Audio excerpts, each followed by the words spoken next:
Sarawak is known as a nature-rich state because it has a large area of tropical rainforest that has yet to be explored. Sarawak is also known for its economic resources such as natural gas, petroleum and oil palm, which can help the state's economy and development. Sarawak is also have distinct in terms of ethnic and cultural diversity as well as in its cuisines. Sarawak development cannot be denied, particularly in urban areas, because the Sarawak state government is emphasizing progress and development in the state for the people's well-being. Although development in the state is very underway, there are still some areas in Sarawak that are lagging behind due to the factors such as its highly geographical locations and transportation network issue, which makes the development process difficult to implement. In the context of poverty, poverty is the most serious problem or global phenomenon that the world population has faced. Hence, it was undeniable issue that it can cause the delay of certain countries' development and slow down the economic growth. Nonetheless, Sarawak is also plagued by the issue of poverty, as the state has a high poverty rate despite its wealth.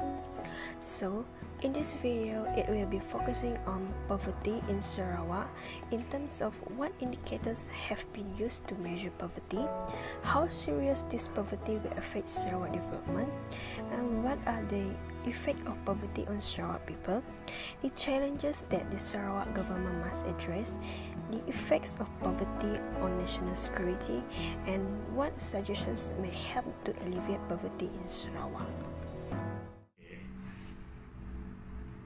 Okay, yang first tadi, how do you evaluate poverty rate in Sarawak? For me, it's too big. The scale is too big. Yang pertama, kalau kita cek di Bintulu, sebab kita bekerja di PBT, pihak berkuasa tempatan. First, apa yang for me is number of squatters. Yeah, true. Okay, number of squatters. Number two is rate of unemployment. Rate of unemployment kita boleh cek just for kita macam mana rate unemployment selalu kita akan refer pada jabatan buruh lah. Jabatan buruh. Okay, the one saya punya jawapan lah untuk evaluate the poverty rate. Kadar kemiskinan ni. Tapi kalau saya sebagai lecturer kamu orang, saya akan kecilkan skop kamu orang saja sebenarnya. Menyusahkan, kan tidak menyusahkan. It's too big for you. Too big. The indicator of poverty level in Sarawak, of course, household income. The one kamu orang boleh cek dekat report untuk banci pun ada juga.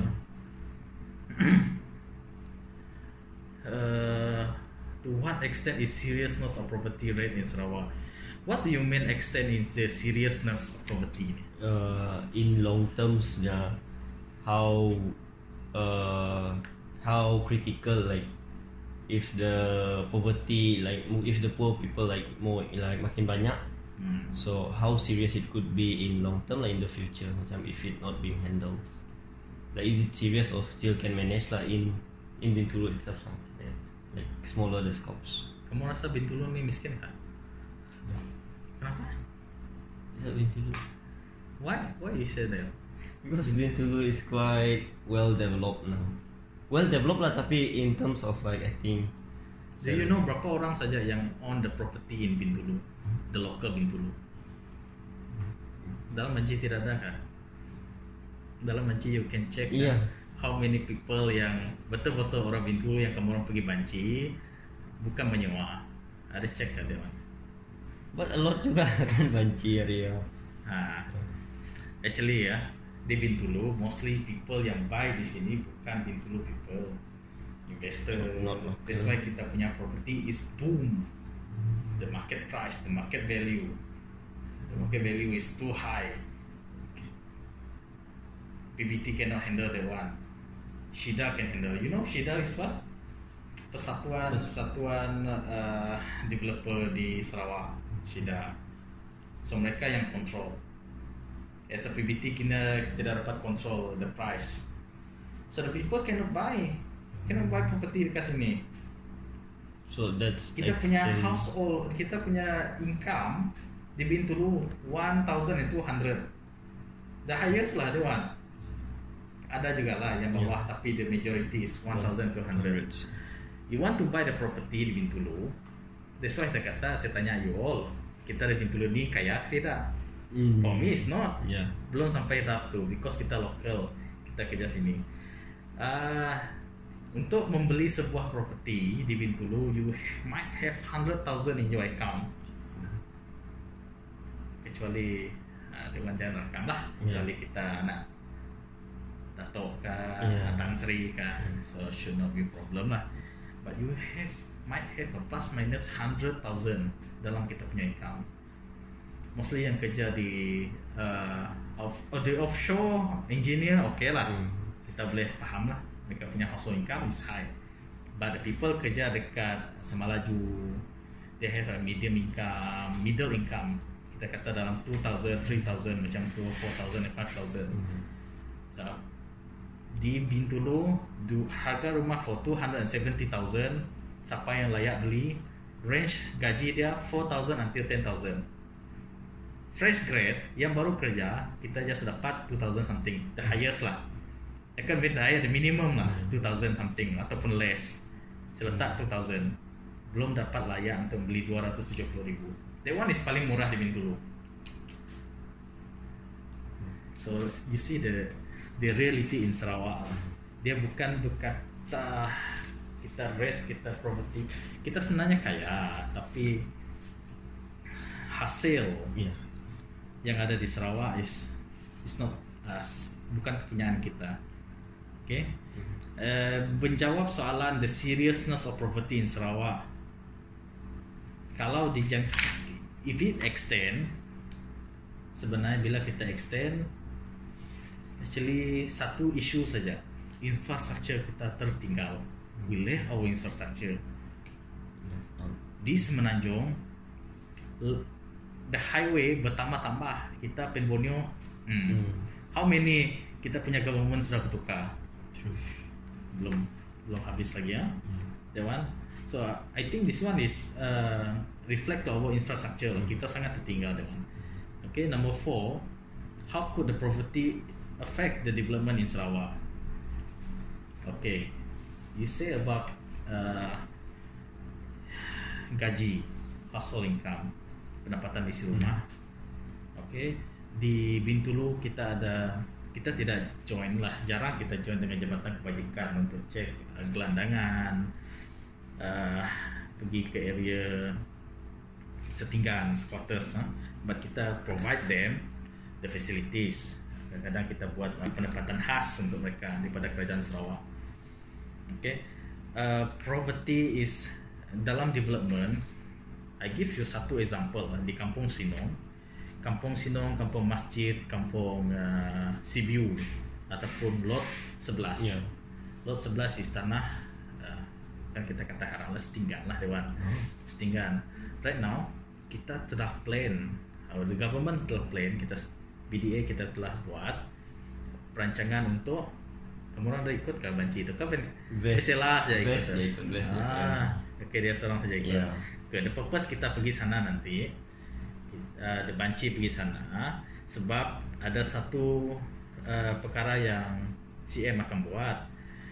Dia akan pindahkan penempatan baru ke Kampung Jepak. Yang dapat penempatan tu hanyalah the owner tanah saja. How about orang yang tinggal di setinggan lot tanah 11 tu? So cannot kita, you mau usir dia kan? You have the power. The police pun dia boleh pukul. So susah untuk kita buat the development. The effect is that lah. The effect dekat situ lah effect. Kalau property is too high, kita susah untuk terima pembangunan. Macam mana you nak pindahkan mereka nanti?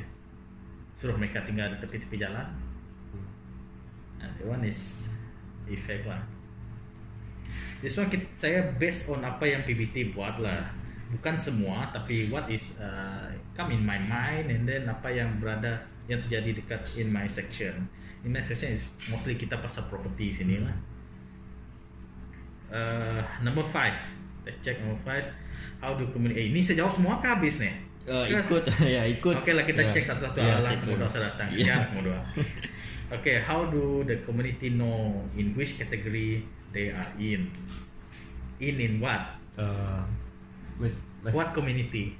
Those yang contoh like macam squatters lah. Yeah, so if we banci, like some of them know there are B40 some. Okay. I share with you satu case banci, bukan banci lah. Kita ada pergi satu tempat di Sungai Pelan hari itu, area sampah sana. Suddenly ya kita terkejut, mostly yang situ ada highlight. You can call mereka miskin kah? Tidak. Yeah. Tidak. Dewan you kena hati-hati lah. Sebab this soalan susah saya mau beritahu sebab that one is you need to ask them which category are they in. Okay? Maybe mereka akan beritahu berapa gaji mereka sajalah. That's why I just put sini household income mereka aja. Nah, di Bintulu macam-macam lah, you can check. Kamu dua lokal orang Bintulu kan? Iya. Okay, 6 number 6, what contributes to the poverty rate in Sarawak?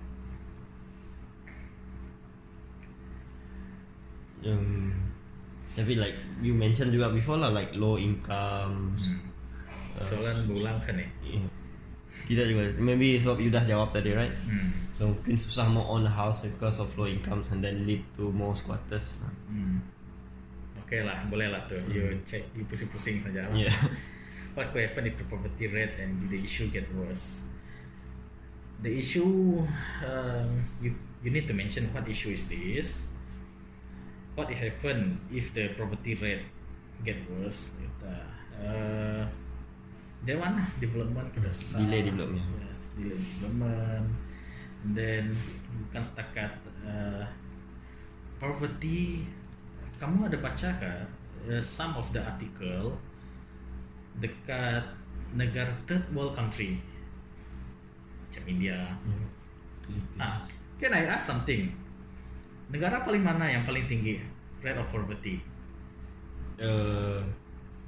Pernah baca? Tidak pernah. Tidak pernah, jangan jawab. Pernah? Pernah tapi lupa lah which one. Okay. Jawapan selamat. Okay, nanti you check lah. Okay, negara-negara third world country usually mereka ada satu penyakit. Bila macam di Brazil mereka ada penyakit Zika. Why? Sebab kita tidak dapat bendung lagi. Terlampau banyak orang miskin di sana. Kalau mereka pergi ke klinik ataupun hospital, usually mereka susah untuk bayar the medical fee. Luckily in Malaysia kita bayar RM1 saja for the government untuk kita bayar ubat. Okay, that one is the issue lah. Kalau rate kita semakin getting worse. And then second one is the power of purchase. Okay, power of purchase. The power of purchase is makin less, makin berkurang the power of purchase.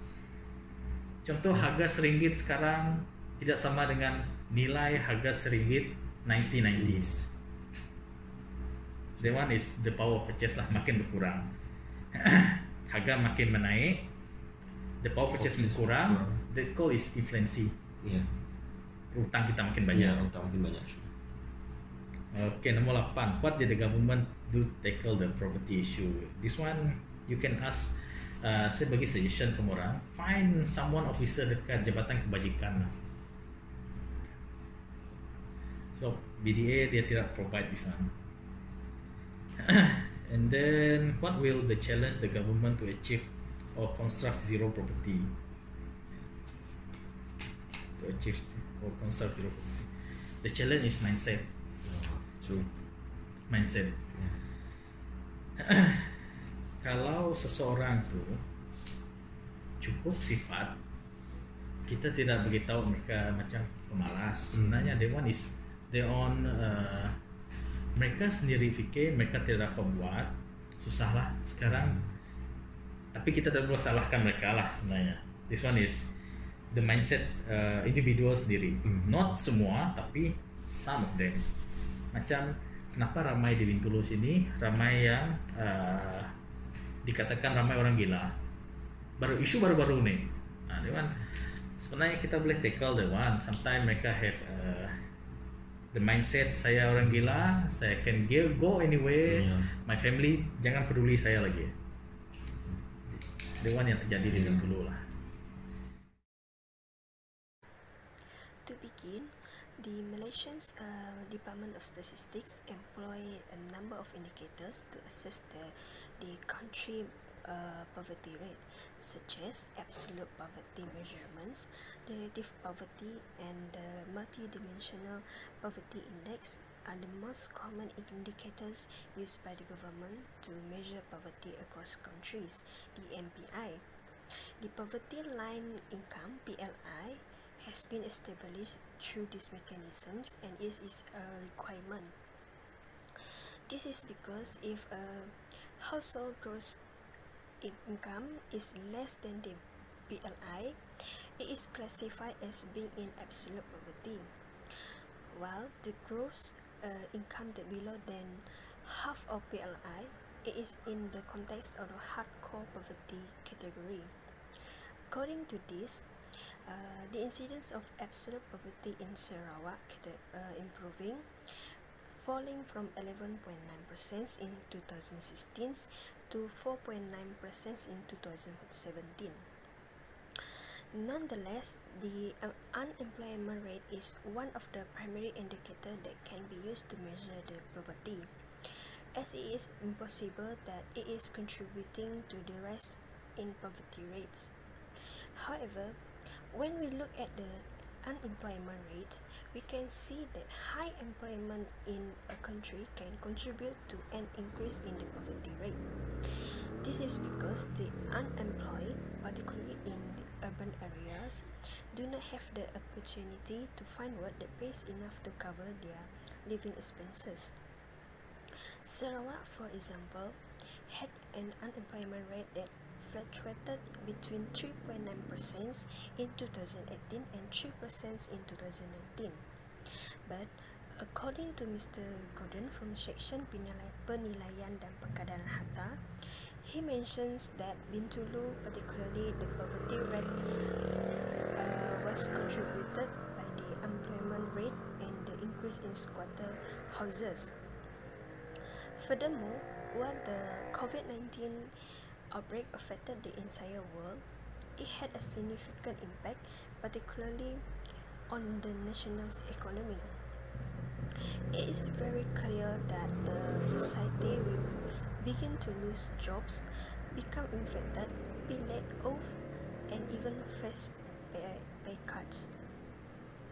The existing poor are exacerbated by the situations of those who are unable to find jobs that pay enough to support their living in urban areas. This will lead the poor become the poorest. As the result of the COVID-19 outbreak, a country's poverty rate will skyrocket. Next, the insecurity of country economy can make it difficult to reduce poverty in the country. This is due to the fact that when a country economy is unstable, the opportunity to provide employment opportunities to its people is extremely limited. As a result, the national economy must be stable and in a good condition, because economic stability can cause people to be less affected by the poverty. Through a country economic insecurity, it is possible to see that the country is experiencing a shortage of purchasing power. This is due to their inability to purchase property such as houses and automobiles. As a result of the poverty rate experienced by some people, purchasing power is low. However, Sarawak has a strong economy in some places, particularly Bintulu, due to the earth resources which can redeem the world market and attract foreign investors to invest in the state. Again, because the price of a house is too high, the purchasing power of a property such as house is reduced. Because the minimum wage in Bintulu is only 1,200, the chances of buying a house in Bintulu are low. Although the poverty rate in Bintulu is low, the cost of living in Bintulu is very high, which contribute to the illegal constructions of squatter houses due to inability to buy or rent a house. These situations can also contribute to the spread of poverty in community. The effect of poverty. The issue of unchecked poverty will have a huge impact on country. This is because there will be a various delay in national development activities aimed at upgrading the life of people both in urban and rural areas. Development of developed country in terms of infrastructure, science and technology, human resources, and human capital can lead to low poverty rates. This is because advanced development in line with the current modernization of the country can reduce the narrowness of people's life, especially the poor. If the country development is growing, the government is able to provide various incentives to improve the lives of its people. Bintulu, for example, still suffer from a lack of robust infrastructure development as in other places. If the development of the country is delayed, it can increase the number of poor people in a country and make it difficult for the government to develop an area and also curb the issue of poverty. Not only that, but it also has an impact on the state of the country economic growth, to the point where the country economy will collapse due to the lack of active development activity. Next, Dunstan will discuss further about the challenges of poverty in Sarawak, the effects of poverty towards national security, and lastly will be talk about some suggestions that may help the government to alleviate the poverty. Hello, I'm Dunstan, keyboard anak DC 73025. I'll be continue the next presentations of the Vanessa. So over times and as time goes by and modernizations and development approach, these groups of communities with the poor peoples, as it getting quite mainstream now that the rich are getting richer and the poor are getting poorer. This interpret how the society below the setting line often get discriminated against. In this term, we're talking about distributions of wealth and resources. Taking from one perspective itself, we know that the poor is lacks in just basic needs, such as healthcare, education, and many more informations. They were trying to give the best they could with assistance provided. Often, most of them are relying fully upon the assistance provided by the government itself.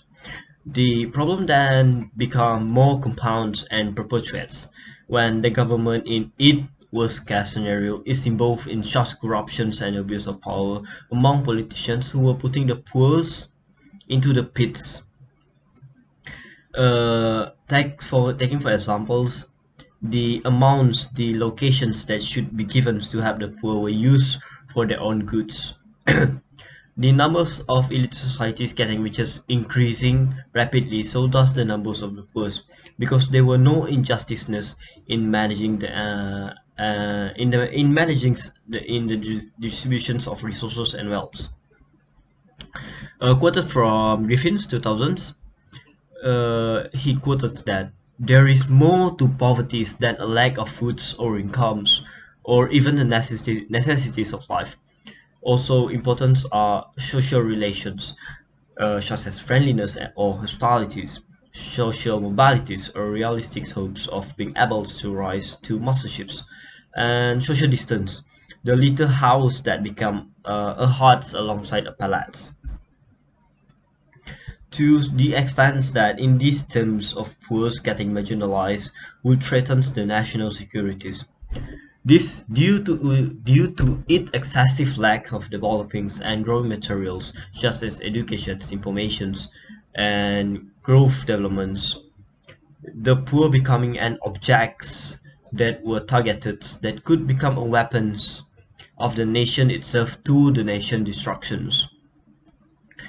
Most importantly, lacking information and education background make the poor an easier target to be influenced by the outer enemy or the enemy of the nation itself, the poor and the citizens.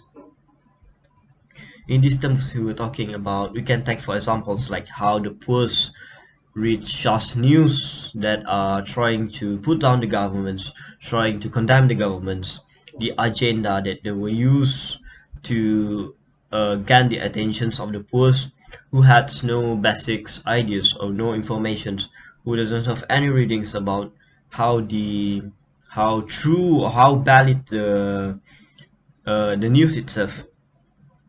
And as the pools are getting injected with ideas, propagandas, or rumors, and many more. What more to say is of the talking about the authorities and the governments, and as it full ups their minds, more society getting poorer, the numbers increases, hence leading to an objection from these societies toward the government developments, toward the government itself, toward the authorities. This to the extent against leading the poor are attacking the governments, provoking and even held a protest, and straight away putting the society itself in dangers. And Walton in 2018 wrote in her articles, and she said in an article 2003 study published in Science, researchers from the University of Warwick, Harvard, Princeton, and the universities of British Columbia finds that for poor individuals working through a difficult financial problems, produces a cognitive strains that equivalent to a 13 points deficit in IQ or a full night's sleep loss.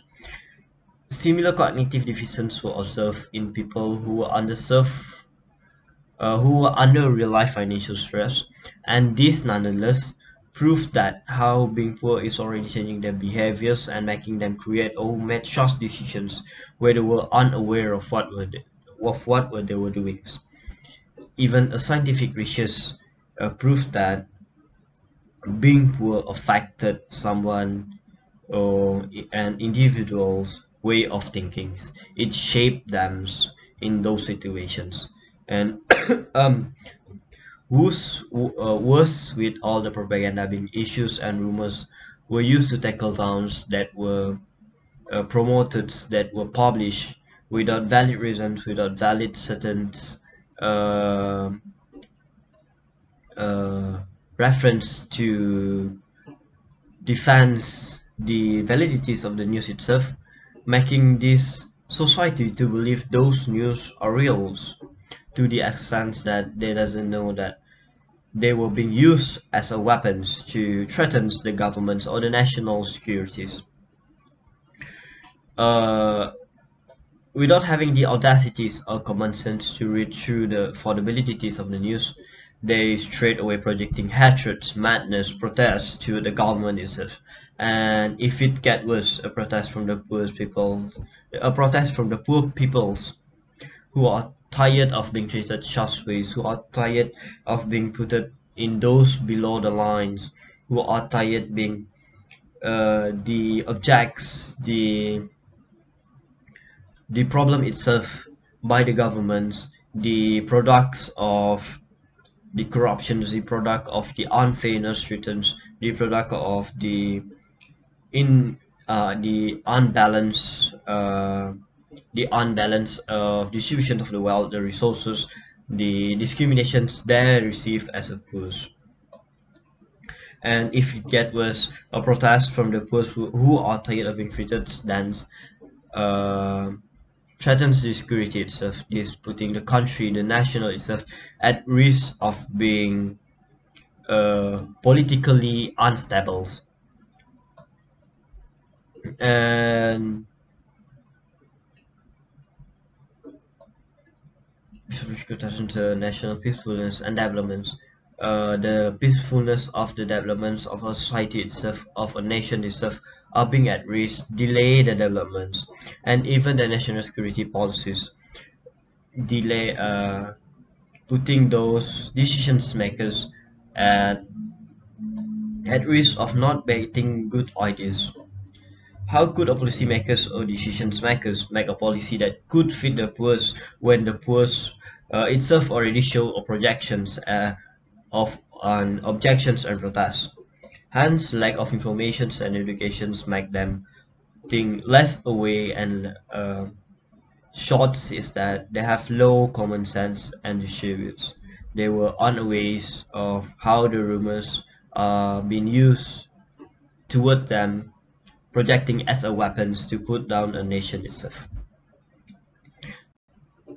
To add on with Vanessa points, also from the interview with Mr. Gordons, who's working with the valuations and property management departments in Bintulu Development Authorities. Through his